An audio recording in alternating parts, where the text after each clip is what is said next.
Laugh a little or a lot. Reflections. Manningham and Nillumbik Bulletin columnist and audio edition reader Cathy Oliver has provided a personal piece about the folly of misunderstandings.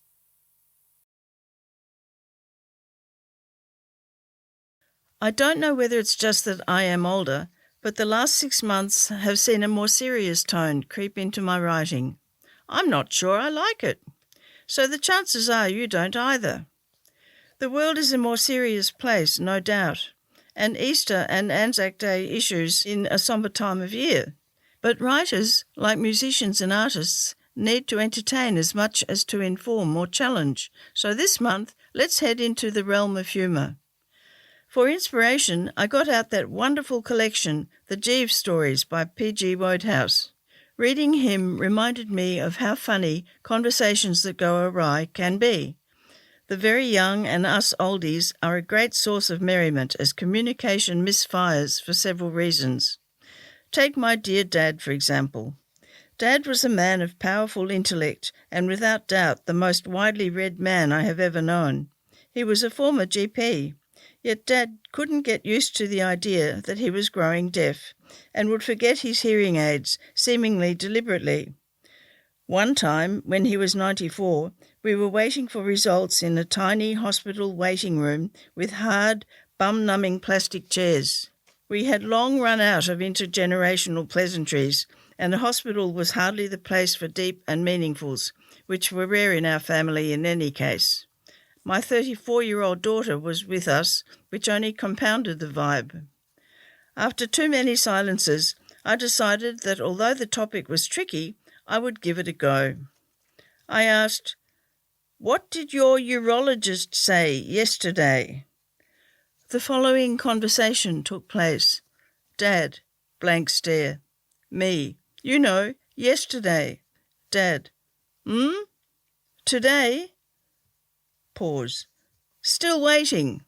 Me, no, yesterday. Dad, who? Me, the urologist. Dad, thinks for a moment.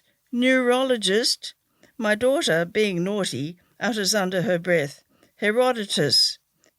Me, struggling not to laugh, urologist, this time with rather obscene hand actions.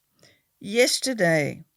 Shamefully, my daughter breaks up, and I have to join her in the corridor to recover. On another occasion, Dad was playing host. He loved to have a bowl of cashews available for anyone who might drop by. It was his signature dish, you could say. This time he proffered the usual bowl, put it down and picked up one for himself that had fallen onto the table. "No, wait, Dad." But too late. One almighty metallic crunch told us all in an instant that Dad had bitten his $3,000 hearing aid, the same colour, shape and size of a cashew.